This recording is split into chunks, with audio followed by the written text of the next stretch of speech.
Thanks, Randy. As Randy mentioned, I'm going to walk through about 15 slides with the goal of providing some background on the project, kind of the why we're doing this project, and then provide a brief description of what the project is. As Randy mentioned, my name is Jana Kiefer. I am a water resources engineer with BAR Engineering, who serves as the district's engineer. And I've been working at BAR and with 9 Mile Creek for about 18 years now. I also have my colleague Kurt Luthold is participating in the meeting, and he's a civil engineer with BAR and is serving as the lead design engineer. And so he's also I'll be presenting most of the information today, but he's here to answer any design related questions that come up. I also wanted to mention that we do have a representative from the city here, Ross Bintner, with this City of Edina Engineering Department. So this, maybe to start off with some background, why are we doing this project? Really, it's about, the water quality in Lake Cornelia. The lake often suffers from poor water quality. And maybe if you are a lake user or like to walk around the lake, you've noticed that at times, oftentimes the water clarity is poor. And even we've had in recent years some what we call blue-green algal blooms, which can be harmful for pets and humans if ingested. And so it's a shallow urban lake, which is very challenging. And so, as Randy mentioned, we've been studying the lake and trying to in identifying different strategies to help improve the water quality of the lake.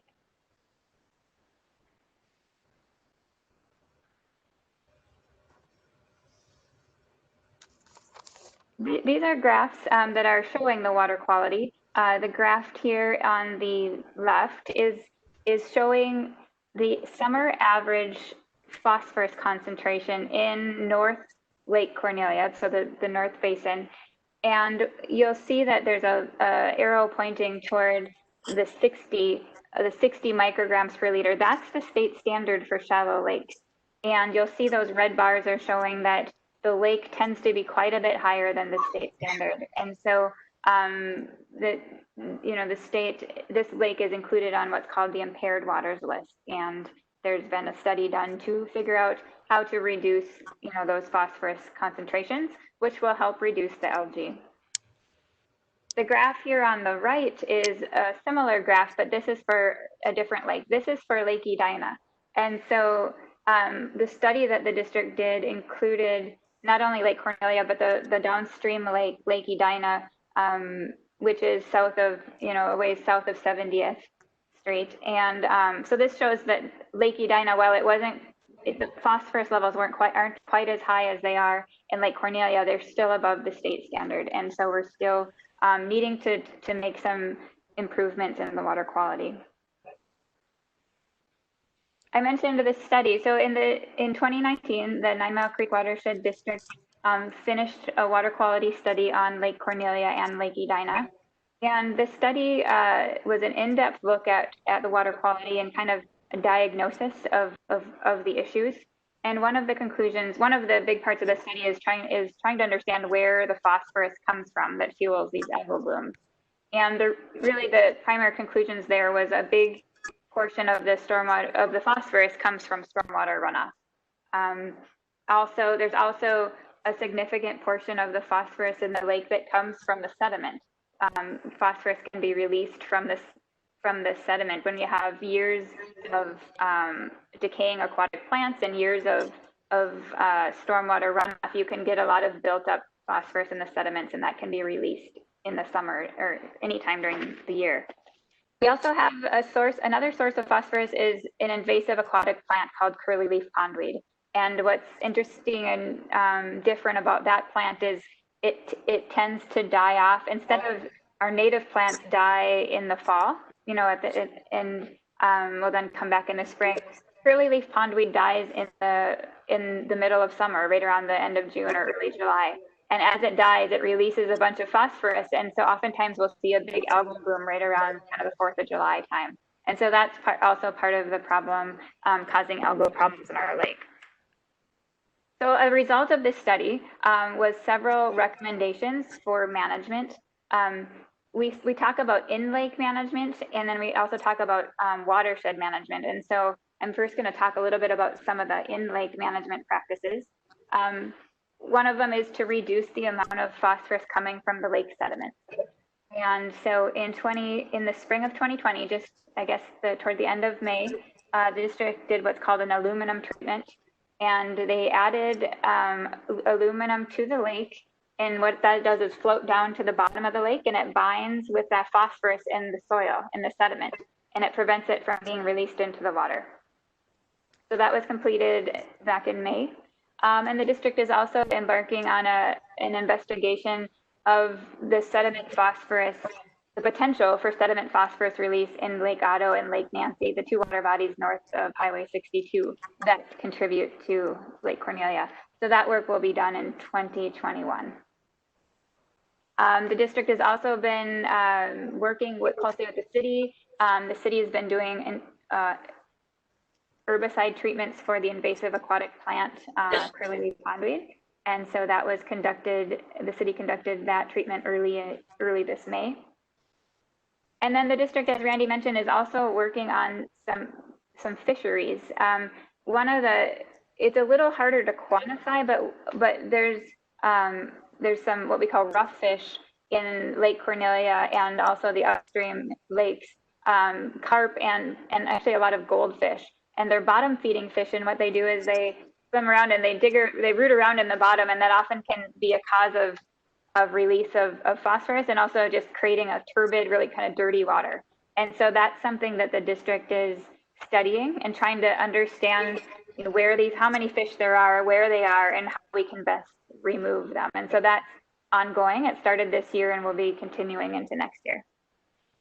So that's a little bit about things that are going on in the lake. And as far as what's coming, going on in the watershed, the big goal there is just to reduce phosphorus from the stormwater runoff.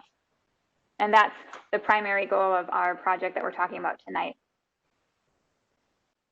So this map shows the watershed. So as I mentioned, Lake Cornelia is they're small lakes, and they're also quite shallow, which is presents a pretty big challenge, especially given this large watershed. You can kind of see, so this area that's not grayed out is the area that drains to the North and South Cornelia. It's about 1,000 acres. And it includes, a pretty big commercial area. It includes Highway 62, parts of Highway 100, but then also, Southdale and the medical area that's just north of Southdale. So there's a lot of impervious surface, and so there's a lot of stormwater runoff that gets to this lake. And it also was developed, it was developed in the mid-60s and decades after that. But before, there was a lot of stormwater management done, and so a lot of this area drains to the lake without getting a lot of purposeful stormwater management treatment. And this area, so the area shown in orange here, that's the area that flows through the swimming pool pond before it gets to Lake Cornelia, and that's about 410 acres.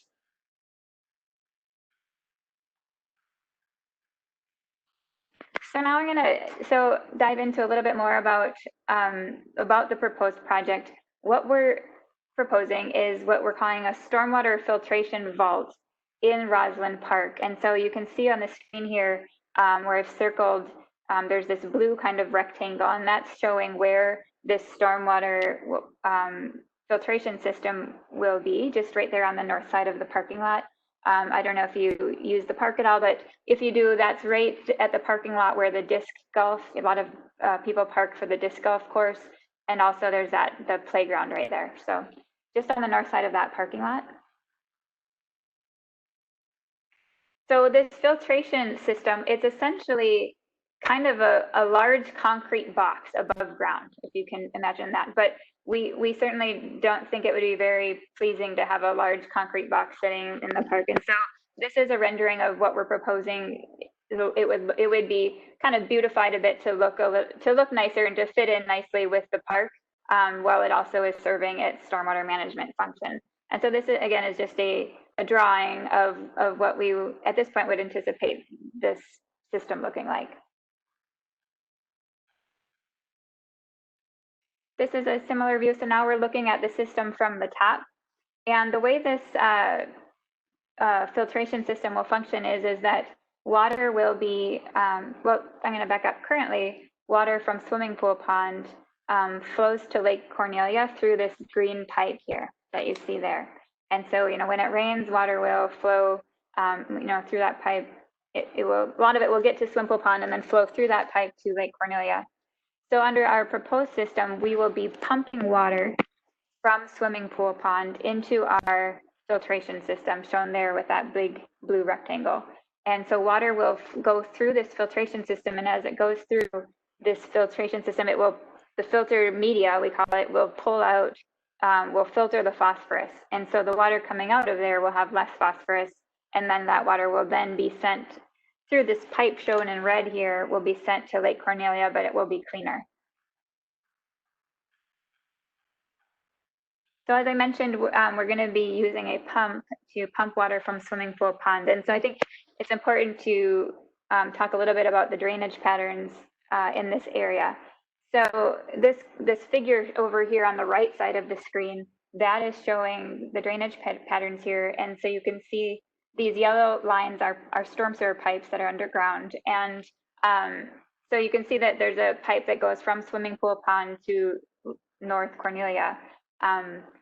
What's also kind of interesting, and maybe some people aren't aware of, is that there's actually two large pipes that connect Lake Otto to swimming pool pond that are under Highway 62. So you can see those two pipes there. They're large, like 60-inch diameter pipes. And so because of those pipes, the water levels in Lake Otto are controlled by the same outlet, in the same outlet pipe as the water levels in swimming pool pond. And so those water levels, they kind of act as one pond, one water body, and the water levels fluctuate in a similar way. These water levels, as if you, for homeowners that may live on that lake, you've likely observed this, but water levels do fluctuate in those water bodies under existing conditions, depending on rainfall and rainfall patterns. Water levels are going to bounce up, when we get rain, and then down, they will come back down, and then, when we don't have rain, they get a little lower. So under the proposed project, we would be pumping, as I mentioned, we'd be pumping stormwater from swimming pool pond. That pump would run after it rains, and then it would keep running when water levels, until water levels reach about 3.5 inches below the normal level that they're sitting at under current conditions. And so then the pump would turn off, and then the next time it rained again and water got above that, then the pumps would turn back on. So these are some graphs, because those water levels on Lake Otto are, the water levels with swim pool pond and Lake Otto do kind of work together. We thought it was really important to understand what pumping from swimming pool pond, what those effects would be on both the water levels from swimming pool pond and Lake Otto. And so what we did a modeling analysis. And so we have a computer model that simulates rainfall, and it simulates flow, it simulates stormwater runoff, how much stormwater runoff happens, and then it simulates how that water flows through the storm sewer system and flows through these different ponds. And so as part of that, we wanted to run a long period of time. And so we ran this model, this computer model, for 35 years. So we used 35 years of real precipitation data to just understand what would happen under this proposed change, this proposed pumping, what happens to the water levels. And so these are some graphs that we've developed to try to depict that. This first graph on the far left is showing the average percent of days that the water level in Lake Otto is going to be 3 inches or more below the normal water level. And so the gold bar is what happens under existing conditions. So under existing conditions, about 12% of days during our time period, we didn't run it through the winter, or we didn't quantify it through the winter. So our time period is between the middle of April and the middle of February. So under existing conditions, on average, there's about 12% of the days during that time period that water's 3 inches or more below the normal water level. So under our proposed pumping, that would increase to 50%. So 50% of the days, the water level would be 3 inches or more below the normal water level. So we looked at that in a little bit different way, and we said, okay, well, what about if we look, what about 4.5 inches? How many days on average would the water level in Lake Otto be 4.5 inches or more below the normal water level, and under existing conditions and proposed? And as you can see here, under existing conditions, about 6% of the days during that time period, the water level is below 4.5 inches or more below the normal. And under the proposed pumping condition, it would be 16%. And then as you can see on the graph on the far right, as we look further, so when we're looking at 6 inches below the normal, so half a foot below the normal under existing conditions, that's about 3% of the days, and under proposed conditions, that's 6% of the days. So the difference between existing and proposed lessens as you're talking about further depths. And we really thought it was important to see, well, what does that mean spatially? So this is looking from from the aerial imagery, and this graph is just showing the difference in water kind of inundation under normal conditions when water is sitting at the normal water level, and then when water is lowered by 3.5 inches. And so the dark blue is the footprint of where the water would be when water is 3.5 inches lower, approximately. And then that kind of lighter greenish turquoise color is where it is currently. So you can see that it varies a little bit, depending on where you are in the lake. But overall, that tends to be, you can kind of see that it tends to be not a huge difference in the footprint of water.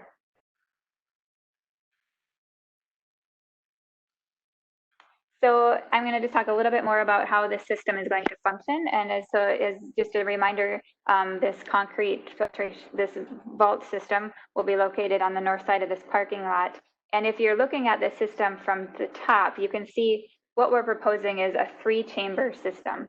And so we're going to be, so that big vault will be split into 3 sections, and we're going to use different filtration media in each section.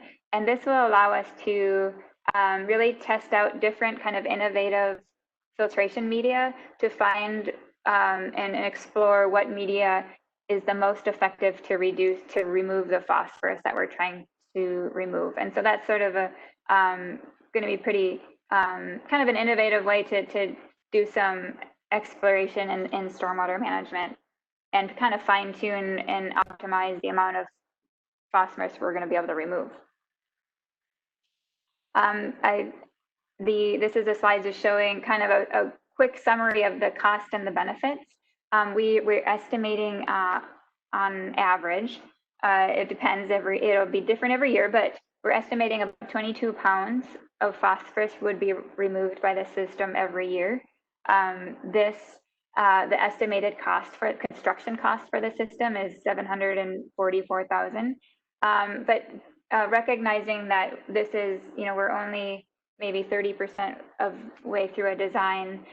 This is just a feasibility assessment, and so that cost still could range, and we've used a -15 to +20% range. So we're thinking the project will be between $632,000 and $892,000. The estimated, there will be a maintenance cost and maintenance required with the system, and the estimated annual cost of that maintenance is about $11,000. So what we often do with when we're evaluating stormwater treatment options and systems is that we try to come up with a cost benefit, and that essentially in the terms of how much money does it cost per unit or per pound of phosphorus that we're removing. And so we've estimated that to be the cost to be about $2,200 annually for every pound of phosphorus removed. And just to put that into context, the cost of stormwater treatment really can vary widely, but maybe usually on average or a typical might be between $5,000 and $10,000 per pound of phosphorus removal. So this project is coming in I guess, at a good value based on or in compared to many of the typical projects. So our next steps with the project, as was mentioned at the beginning of this public hearing, is that 9 Mile the board will be considering ordering the project in August. Then design of the project would happen in the fall of 2020, and construction would happen in the spring of 2021. And that is my last slide. Randy, I will turn it back over to you.